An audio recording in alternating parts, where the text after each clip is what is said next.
One of the things I wanted to ask you, Evan, about it actually is start with like a prosaic question. I'm just curious about the writing process. So it's written by you. I'm not sure if you've been asked this in other interviews, but it's written by Adam Frank and Marcelo Gleiser. I hope I got that right, and yourself.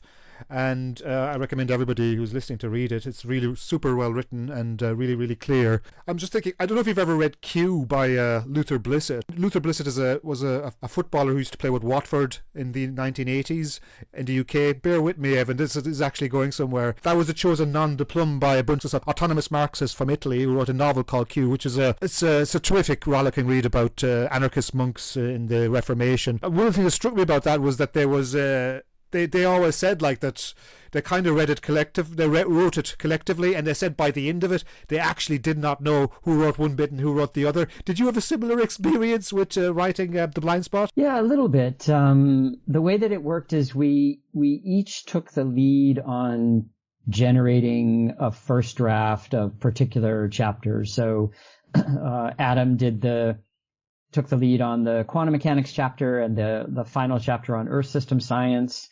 Marcelo took the lead on the time and cosmology chapters. I took the lead on the life, cognition, and consciousness chapters. Actually, Marcelo had an early draft of the life chapter as well. And then we traded them back and forth, and each added and rewrote over things, and we had a sort of sequence we worked out for how to do that for each chapter. Right. And then for the final draft, my job was basically to take everything we had written and then to give it one voice as much as possible, one tone, one style, and one sort of interwove references among the chapters and give it the narrative arc. So that actually fell to me in the final draft. And this is the second book I've done in that way. My early book, The Embodied Mind, with Francisco Varela and Eleanor Roche, was written in a very similar manner, and I had a similar role to play in that in terms of weaving it all together. So I feel that that's something that I know how to do, and that works pretty well for me as a writer. It clearly works really well because it's a very accessible book. I mean, it's technically, it's not like I don't know, like Introduction to Philosophy 101. Like, there is complicated text in it, but it's very light. But I think one of the, dare I ask it, Evan, was what happened when there was conflict, or was there ever a moment when you went like, oh God, this Marcelo guy, he's really driving me nuts, like, no. Amazingly, there really wasn't. I mean, we did have some different angles on certain things, and we had to talk through some things, but not in a way where there was really fundamental disagreements. It was really more a question of how much we felt we wanted to say within the framework of what we were doing. I mean, this is why a sequel is actually something that, in a way, falls out of this book. And that is that, this book is mainly a critique, a critical book. So there were points in the writing where we said to ourselves, well, here we're maybe going farther than the critical project of this book, and maybe we should, hold off and hold back on that. And we would have some discussions of things like that. But it wasn't really that we disagreed. It was more just a question of what we thought would be most efficacious for the book. Yeah. That's remarkable, because typically when you're writing is can be such a solitary pursuit.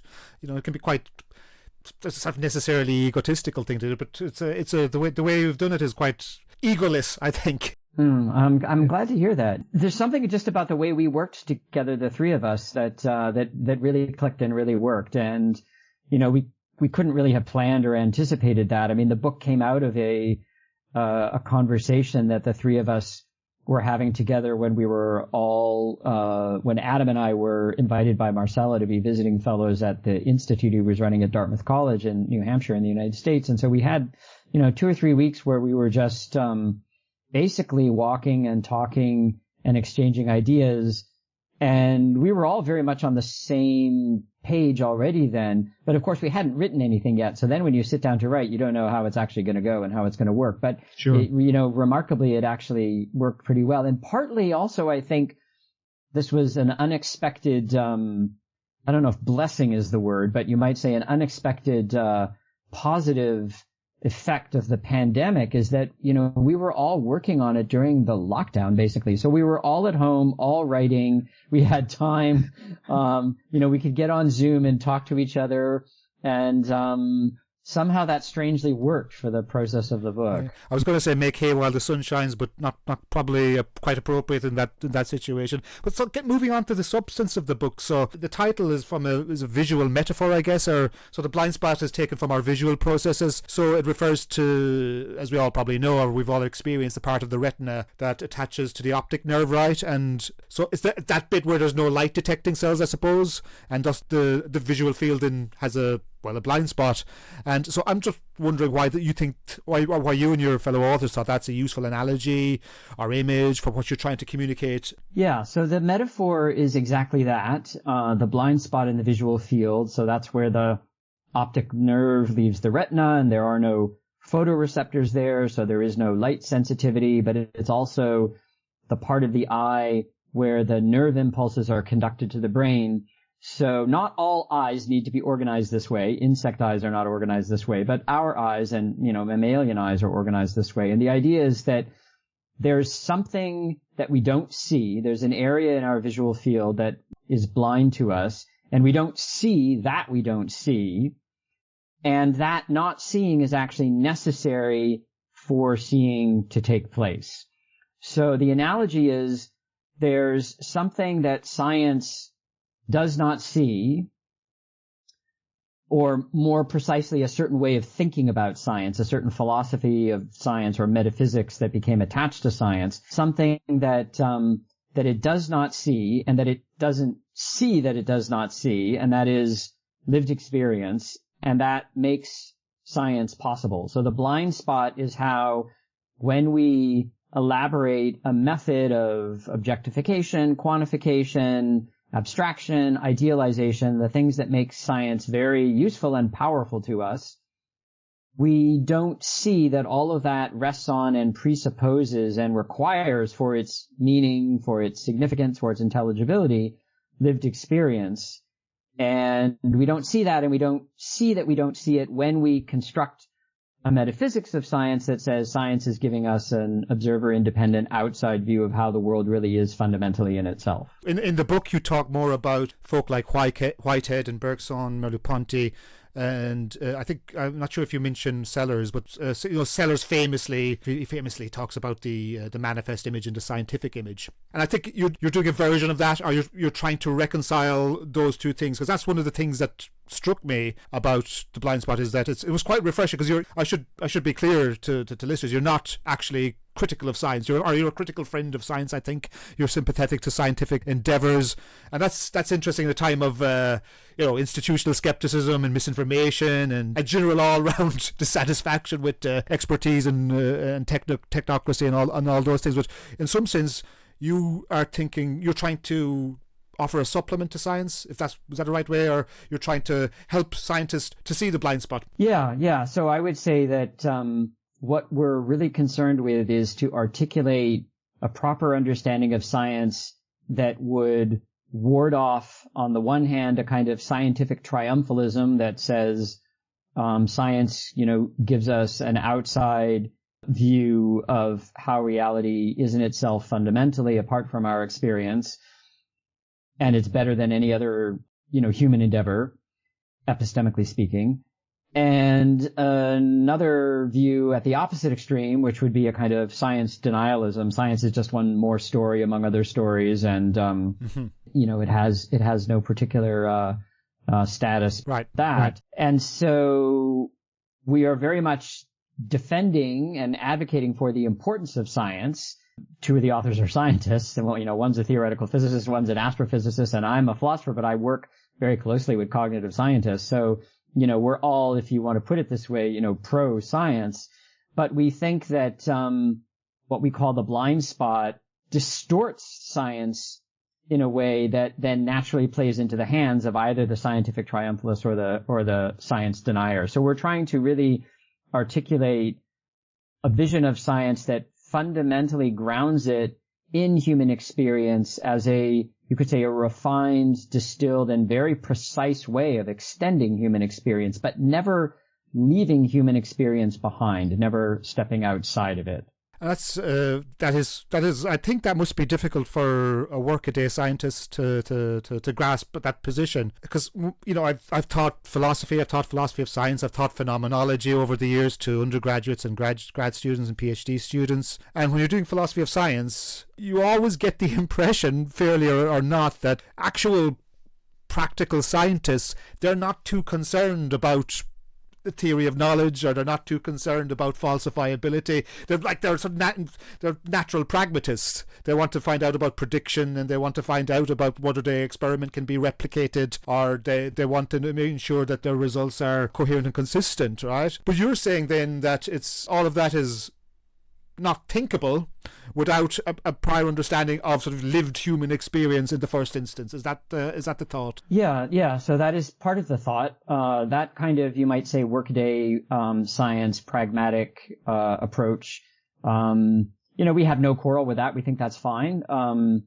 Our concern is more with what manifests itself in science, you might say, in certain kinds of scientific revolutions or limit situations or crises of knowledge. So things like how to understand the meaning of quantum mechanics, how to understand the meaning of relativity theory, how to think about the origins of the cosmos, the origins of time, the nature of life, the origin of life, the nature of mind, the nature of cognition, the nature of consciousness, and then an understanding of the planet, not as something that we happen to find ourselves on, but that we're fundamentally embedded in, including when we do science. So in all those kinds of cases where science, through its own, the logic of its own inner workings, both theoretically and empirically, comes up against these fundamental challenges, that's when the blind spot really manifests itself and becomes apparent. And we can't really deal with those epistemic crises without taking account of the nature of science through a critique of the blind spot. And so that's where the discussion really kind of gets grip for us. So how would you say want your average everyday scientist, someone working in a lab, I don't know, someone conducting cancer research or trying to do astrobiology or something like that, how would you summarize how you'd like them to change their opinions, or what insights would you think that they would be valuable to them, or how would you want them to maybe unglue some of their natural biases? Well, I think one we talk about this at the very end of the book in the sense of best practices going forward. So one is to realize that the concepts that we work with in science and that structure our models and our theories, they're not just sort of there kind of free and given and handed down from on high. They're things that have a history, and they come about through paying attention to certain things and excluding other things. And it's important to keep track of that, because if you become too just complacent with how you deal with models and concepts and theories, then that can just lead you down pathways that are ultimately not really productive for what science aspires to be and to do. So understanding that a model is one thing, the phenomena being modeled are another, that science has a history, that the concepts it works with come about through particular historical pathways that could very well have gone otherwise. So to give a concrete illustration, with the rise of molecular biology in the 1950s, the dominant metaphor really became that living systems are machines, and that the way that the so-called genetic code, it's not really a code, but the so-called, that's a metaphor too, the so-called genetic code and the assembly of the organism through genetic processes, that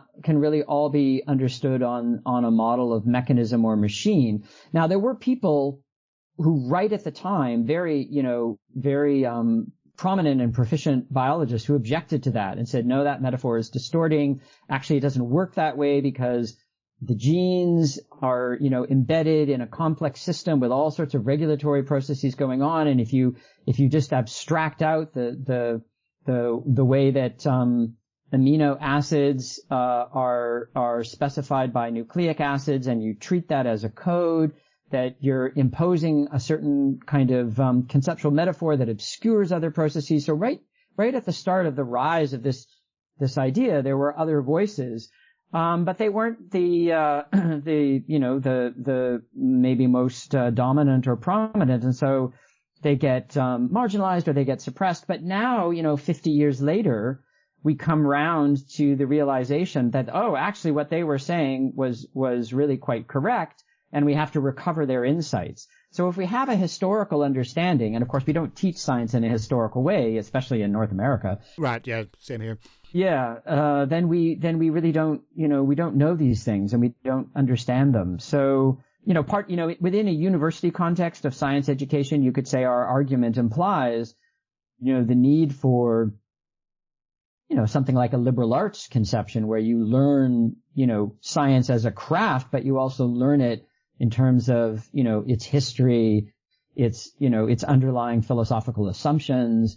And then you learn something about individual scientists and their social and individual motivations and their social context, because all of that makes a difference to science, pragmatically.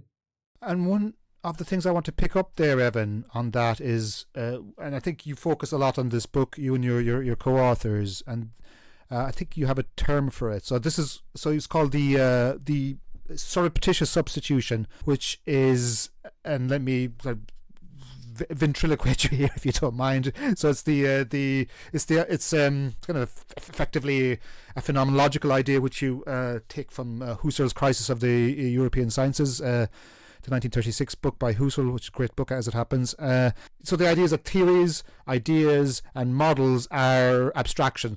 So the trouble with science, its blind spot, is it's kind of in a kind of a Kantian way, actually, is bifurcating the world into what's out there and what's in here, basically. So the subjective and the objective, right? That's effectively what happens. That's what scientists do. And it's not only does it happen, it happens across sort of modern science. It happens in physics, it happens in chemistry, it happens in biology, and in the intersection between. That's right. So the surreptitious substitution is a term.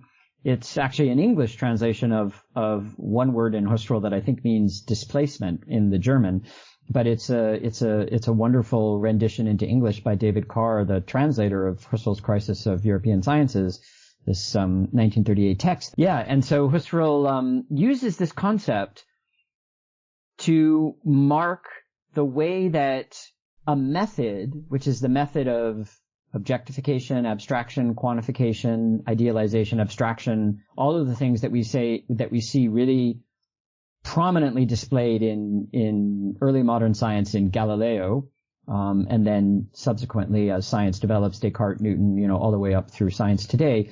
You have a method it's a tool. So it presupposes an agent who uses it as a tool. It presupposes a user who's embedded in a world of other agents, in a social context, in what Husserl calls the life world. And so the surreptitious substitution is when you turn around and you say, well, the products of the method are the nature of reality itself, including the life world.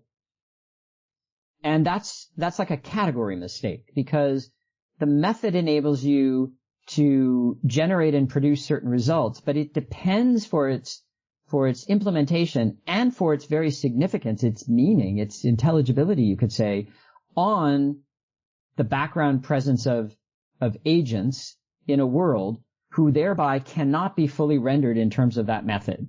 So when you substitute the method for the being of the world and the being of agents, you've entered into a kind of confusion that involves, you could say, a reification of the results of the method, a turning them into really existent things that are then said to be more fundamental than what's actually required to implement the method. So you then have this bifurcation subject and object, of inner and outer that you were referring to. So this is another concept we use coming from Whitehead, the bifurcation of nature, where you say that what reality is what is objective as generated by the method. That's what's fundamentally real.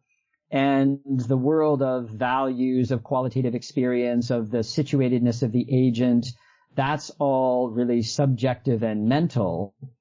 And then you have a serious problem of how you can ever put those two things together again, which were constructed conceptually to be opposed to each other. So there's really no way to stitch them back together again when you've bifurcated them in that way. What's interesting about that is sort of the upshot of that, to my mind anyway, is that you rehumanize scientific endeavors, and it doesn't seem so divorced. It doesn't seem so abstract, and that's what the word abstract means, isn't it? It's stepping outside of the world in its in its strict etymology, and that also allows. And that's, I think, one of the big things. That's probably one of the reasons.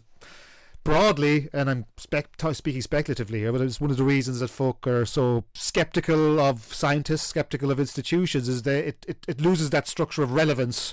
Yeah, no, that's right. It creates a kind of alienation, really, because you then have a scientific narrative about what reality is fundamentally that really fundamentally doesn't include you except as a kind of, little peripheral sideshow. And then that produces a kind of, cultural alienation and disenchantment, to use Max Weber's term. And then, as a rebound effect, you get these irrational attempts to re-enchant the world.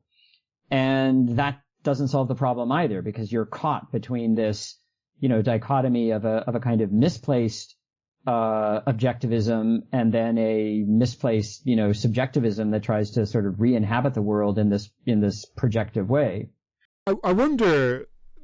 I mean, as you've gathered, I'm sympathetic to your project. I think it's exactly the type of thing we should be doing. I like the sort of interdisciplinary nature of it. I like the fact that you're making philosophy and science, putting them in dialogue with each other, and psychology and neuroscience and all of those other things as well. And Buddhism, you write about Buddhism as well. But I suppose to be the devil's advocate, the objection then, wouldn't the hard-nosed analytic philosopher, wouldn't the hard-nosed Fregean talk about sort of sense and reference? Wouldn't they say, isn't this just all flim-flam and just too overly subjective? So I suppose then that's the question then, is what does objectivity look like to you after this? Because I know that's not what you're going for. You're not saying, you're not talking about some kind of asinine solipsism, but sort of an enriched objectivity, I suppose, is what you're trying to drive at, Evan. Yeah, so one way to put it, this would be a very phenomenological way of putting it, phenomenological in the sense of phenomenological philosophy, going back to Husserl, is that objectivity is a kind of, you have objectivity when you have certain kinds of invariance in an intersubjective domain of investigation. So the invariants are things that hold across transformations of perspective, abstracting away from, idiosyncratic particular contingencies. So you arrive at invariants that are intersubjectively agreed upon, and then that's what we call, or that's what we constitute as objectivity. And that's a very important thing to do. Absolutely. We gain deep insight and knowledge through doing that. But that's not the only kind of knowledge. There's another kind of knowledge that has to do with the participatory engagement and know-how of the agents who are able to generate that intersubjective method and invariance. And if we lose sight of that, then that's exactly the blind spot. So, one devil's advocate position would be to say something like, well, you're just talking about how we, construct and set up knowledge as a human activity, but then what we know as a result of that knowledge is objective and independent, and you need to distinguish between what pertains to knowledge, epistemology, and what pertains to reality, that's ontology or metaphysics, and you need one to arrive at the other, but you shouldn't collapse one into the other. But our point is a little different. Our point is that the very meaning or intelligibility of a concept like the physical, if we want to, generalize across, everything that physics is concerned with, say that the very meaning or intelligibility of that concept depends on the background being of the agents embedded in a world. So the structure of, it's a participatory structure, agent in a world, or, Heidegger would say being in the world, or Husserl would say the life world. That structure is required for the meaning of something like physical that you then deploy in physics at a microphysical level or a macrophysical level. So the distinction, yes, does need to be made between, the methods that go into knowing and then what is disclosed or revealed by those methods.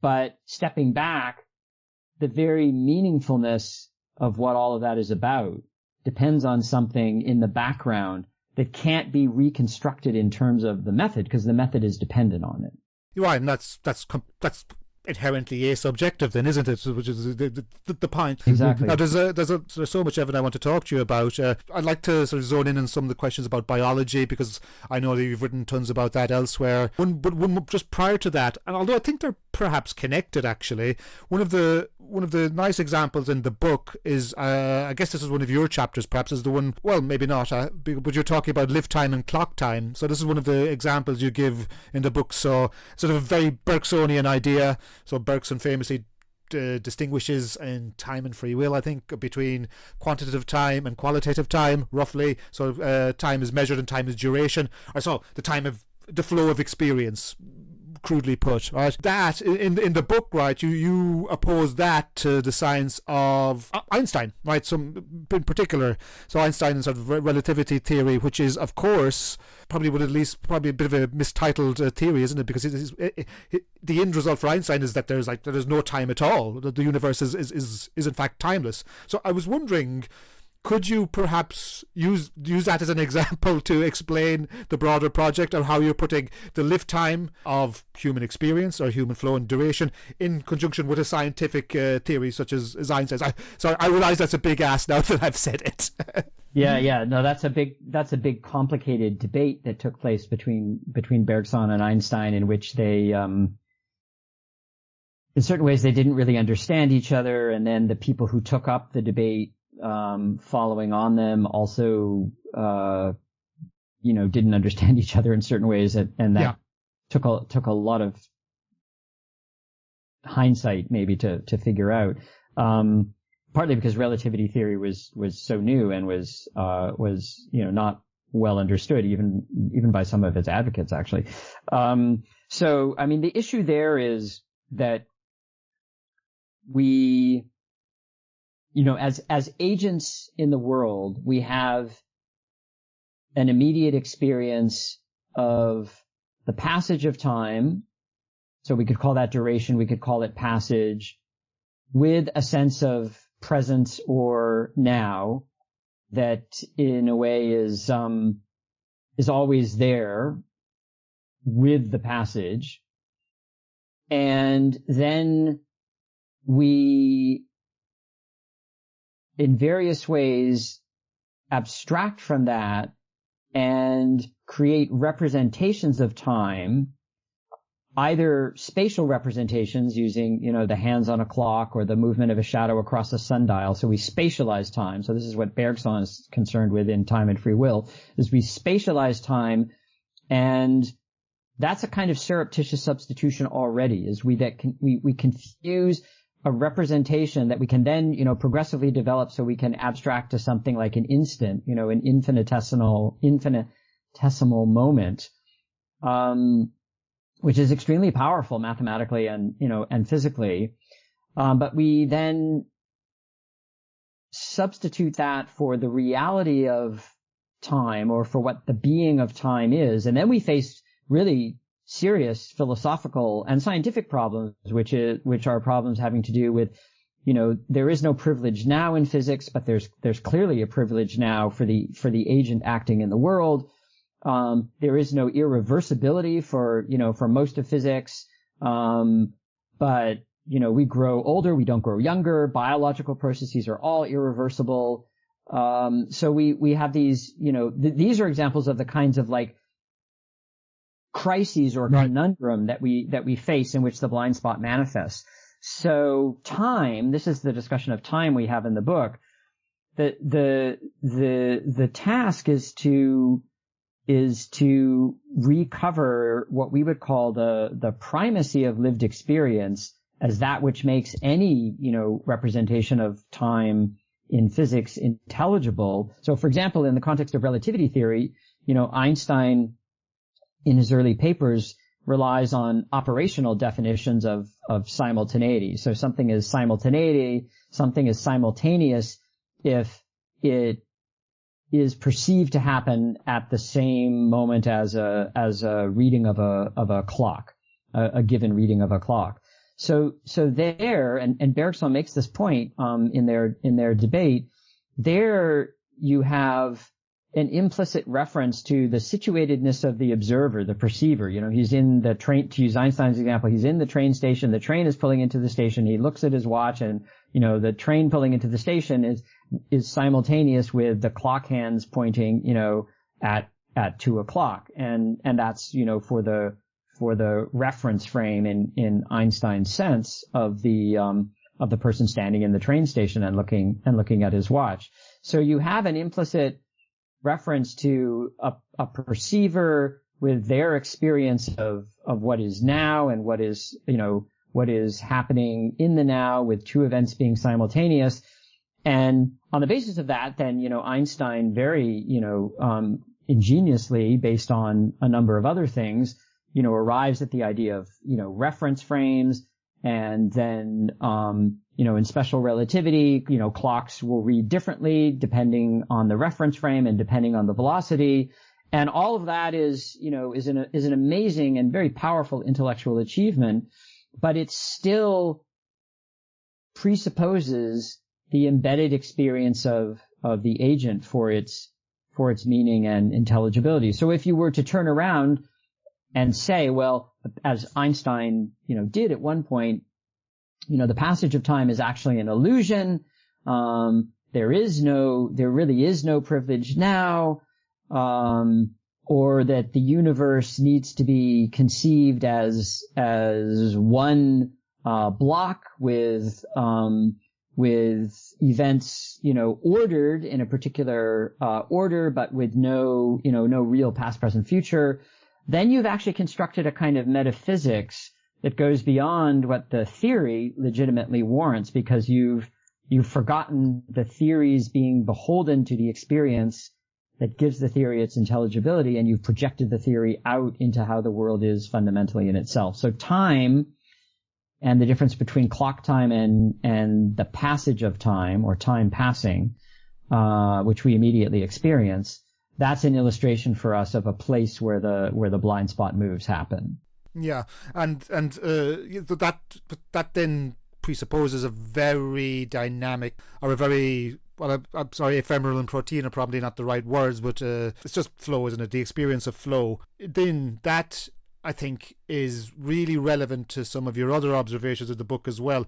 One of the things that I wanted to sort of explore with you is how that experience of becoming relates to more sort of biological questions. I think that's a good example, the example of time, because, we haven't mentioned it yet, but one of the things that you're talking about, I think, in the book is this bifurcation between epiphenomena, say, and, say, biochemical processes, or between time and the instant, or between macrostructures and microstructures. So I want to talk about is reductionism, basically. So in time we have the flow of time reduced to a now. We'll have sort of macro objects reduced to their constituent parts in atoms and molecules and so forth, and now quarks after the quantum leap. So that attempt to rest the flux, right, becomes explicit in biology. It becomes explicit in biology. I mean, you've talked about this in your other work as well, in your work on embodied cognition, and there you give us a very, I think you draw on Varela, isn't it, and Merleau-Ponty, and you give us a very dynamic picture of how a perception, the activity of perception, right? So it's a process. Sorry, that's a very long-winded way of saying it's a process rather than a representational abstraction or a model. Yeah. So life is really all about constant change. If you think of classical physics, you could say the baseline or the default state is inertial motion, and inertial motion carries on, linearly, unless acted upon by an outside force. So it's the action of outside forces that bring about change in position, or not position, but in, say, the trajectory. So you have outside forces bringing about change, but the baseline state is a unchanging, is an inertial movement. But in biology, the default state or the baseline state is constant change. It's not inertial at all. It's, cells are constantly dividing, materials are being metabolized, waste is being excreted, genes are being turned on and off. So you have constant change, and it's channeled in certain ways. So you have, obviously you have stability and regularity and patterns. It's not that anything goes, but it's all against a background of constant change, either developmentally or over the time course of evolution. So life is process, life is flux, and that really means that, to use Stuart Kaufman's expression, life is based on physics but beyond physics. So that's nice. Yeah, it's based on physics in the sense that obviously, that's not happening in a way that's inconsistent with the laws of physics as we know them. But it's beyond physics in the sense that it's not entailed by the theories of physics. It's, in physics, explanation is often carried out through this representational device called phase space, where you specify the initial conditions, the boundary conditions. So you have, the billiard balls on the table, their initial position, the boundary conditions are the surface of the table. And then you have, the pool cue, which, impacts the balls impact each other, they move around, and you have a space of possible movements of the balls. But in biology, there is no fixed phase space like that. Because over the course of evolution, particularly, it's as if you have a billiard ball that's constant, or a billiard ball table that's constantly changing its shape, that's deforming, reforming, where pockets are appearing and disappearing, where balls are reproducing, they're changing their size and textures. And you can freeze it at a certain point and say, okay, here now is the structure of the situation, and now I'm going to calculate how things can behave. But you do that by basically abstracting out a particular, frozen slice. But that's not what evolution is. Evolution is fundamentally about changing the phase space through, new species, new environments. Species are creating environments that then make new species possible in this circular way. So you have this creative, constructive process of flux and change that is based on physics, but is beyond physics. And that's about, becoming, you could say, rather than a static, being where it could the arrow could point left or the arrow could point right. So that's what's fascinating about that, because there's an elongation, isn't there? There's a sort of temporal elongation within life forms, within organic life forms, that allow them to hold together. So it's autopoiesis, isn't it? Is the term, right? So it's so autopoiesis. So that's a technical term. So autopoiesis. So if you're a Heideggerian, that's going to be like self-poeticizing, I guess. But I think it's probably more prosaic version of that is self-creating or self-generating or self-maintaining is what. Yeah, so that's what I'm interested in asking you. So how do you think then, and this will vary across species as well, I presume, so the way a human will do it will differ to how an amoeba does it, will differ to how a dog does it, will how to a bird does it, or a fish or whatever, right? So that's what I'm trying to think about. Like, that's what I want to ask you is like, yeah, so how is that, there has to be a sort of a degree of unity within that flux. How is that, I'm asking you just like the Heraclitus question. With conscious beings, how is that unity maintained? Well, I guess, like, Evan, like a species or in organisms, they have certain affordances or certain relevances have certain priorities, perhaps would be a better way of put it, which they react against, which in turn generates their unity. This constant self-generation and self-replication. Yeah. So I like to describe all of that by saying living is sense-making in precarious conditions. You have this kind of autopoietic or self-producing, you could say autonomous in the sense of self-governing organization. So the single cell is made up of internal chemical reaction networks that produce their own constituent processes that include the generation of a membrane boundary that's gives you then the boundary you need for a protective internal environment to make that very boundary and to make the internal catalytic reaction networks. So that's the sort of simple single cell version of autopoiesis. But of course, life ramifies in complexity with multicellularity, and that takes different forms, plants and animal and fungi. And you get these various, pathways laid down where the self-production is always under this condition of precariousness. That is, that unless processes are interlocked in certain ways, they're going to run down, they're going to atrophy. They eventually, run down and atrophy in a universe of thermodynamics. And so you have this way that living beings create significance and sense and relevance and environments for themselves that, of course, happens in a milieu that makes their own self-production possible. And that's always precarious. And it involves a kind of, you could say a kind of mixture of unity and diversity through the need for organizations that allow for individuation and self-production and self-development in an environment in which things run down, and which then happens over these different time courses of evolution and development.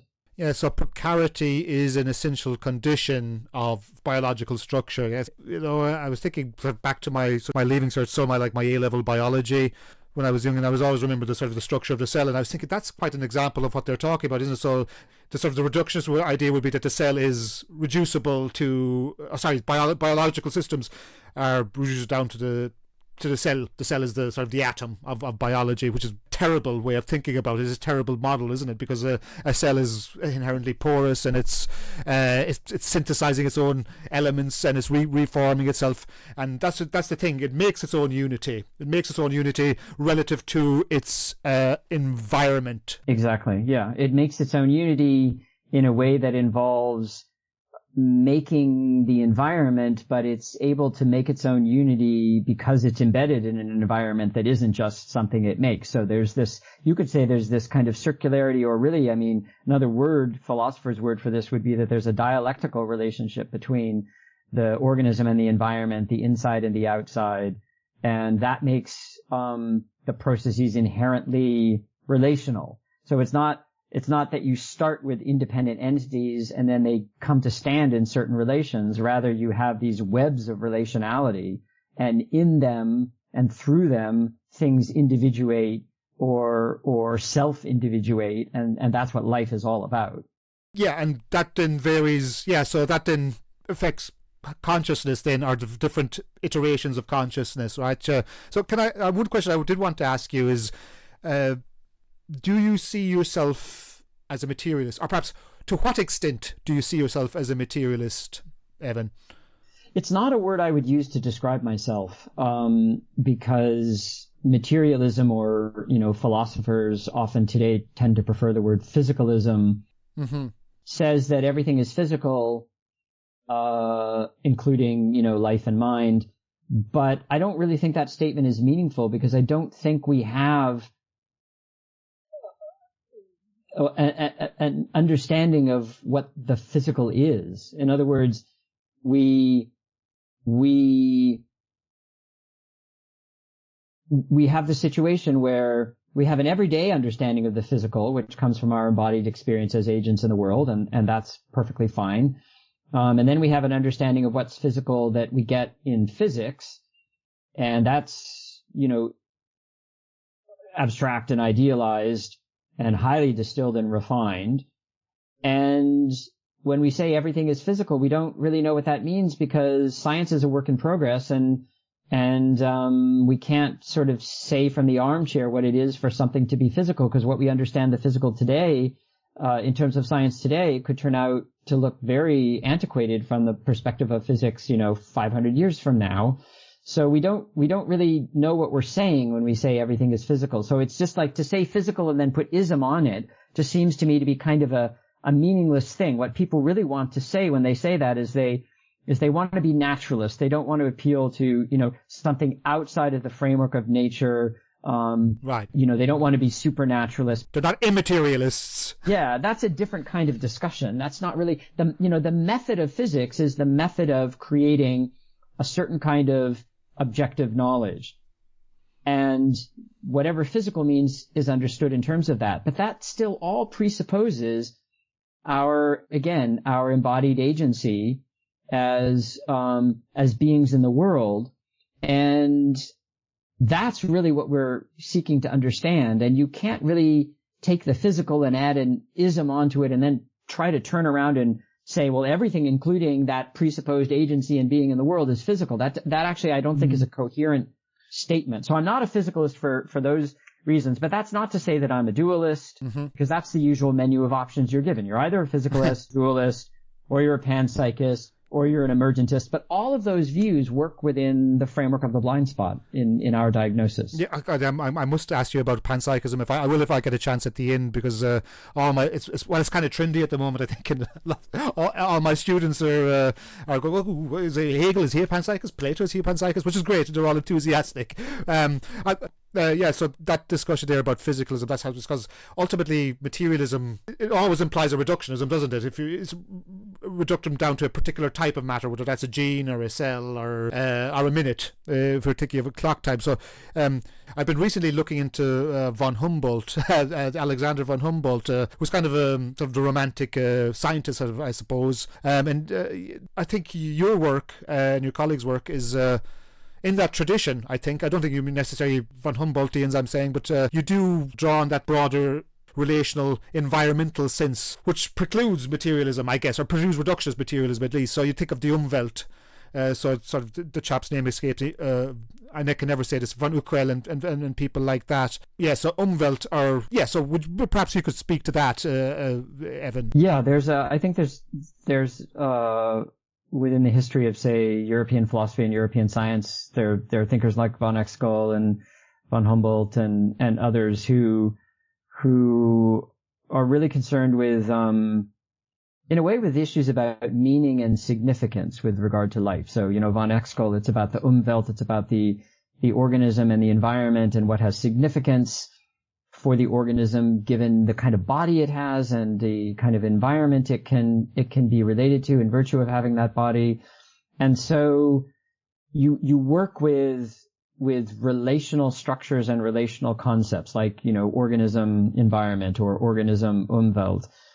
And those become the conceptual tools rather than a reductionist approach which tries to fracture everything into fundamental entities rather than relational structures. So, reduction as a method is fine. Reduction basically means at least if we're talking about whole part reduction, you have a system or you have an entity, and you try to gain understanding by analyzing it in terms of the parts and treating those parts as having their own independent properties, and then trying to reconstitute the whole in terms of how the parts interface with each other given the particular properties that they have. And that works fine as a method in certain contexts and for certain things, and we build things according to the method. So if we want to understand, computers or automobiles, then, that kind of method is appropriate because we built the things according to the specifications of the method.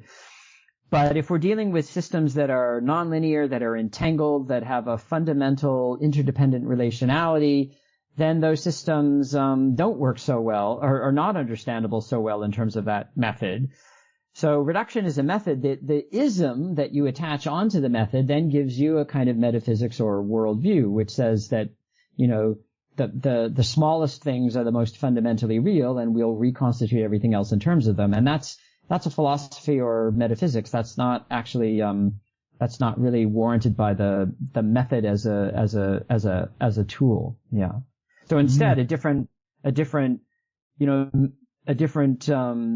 method is the kind of method we see in certain areas of biology and complex systems theory, where we're really concerned with understanding organization, pattern, and networks of processes that have an interdependency that can't really be fractionated according to the strictures of classical reduction.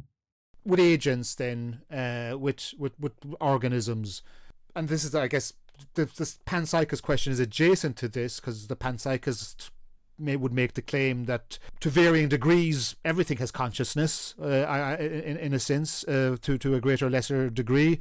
But in some sense, I want to ask you is, what are your thoughts on self-selecting agency? So certain biological agents will have the capacity to choose their own ends. And I know famously that's what distinguishes humans from animals, but I think obviously animals can do that as well to a different degree. So I'm wondering, how would you parse that thing, or what's the significance of that for you, that certain autopoietic structures, certain biological structures have the capacity to set their own ends, or even have a sort of inherent freedom? Yeah. Well, I would say that in the case of human beings, that we have ends as biological beings, but we also have, as living beings, but we also have ends that emerge in and through our sociality and through our language. And we can also think of ourselves, conceptualize ourselves in terms of those ends, or we have norms and we can conceptualize ourselves in terms of the norms as, norms to be followed, or norms that are being followed or not being followed. And this is in a way a very sort of, Hegelian kind of story, is that you have the emergence of complex norms that then dialectically we reconstitute ourselves in terms of through our self-understanding. We are, as Charles Taylor, once, put it, we are self-interpreting animals. Right. So all life is interpretative in certain very general senses of the word interpretation. All life is sense-making, but we are self-interpreting sense makers. And that means that we are, to use a term of another philosopher, my friend Alvin Noe, that means that our human being is entangled, because our being as living beings is reworked by our ways of being organized and reorganizing ourselves and conceptualizing ourselves,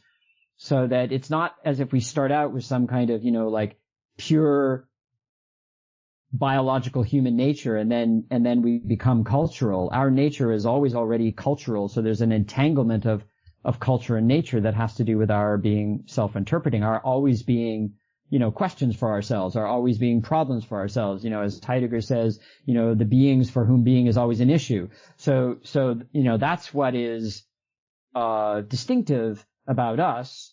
And the extent to which other forms of animal life participate in one or another aspect of that, I think that's an open question.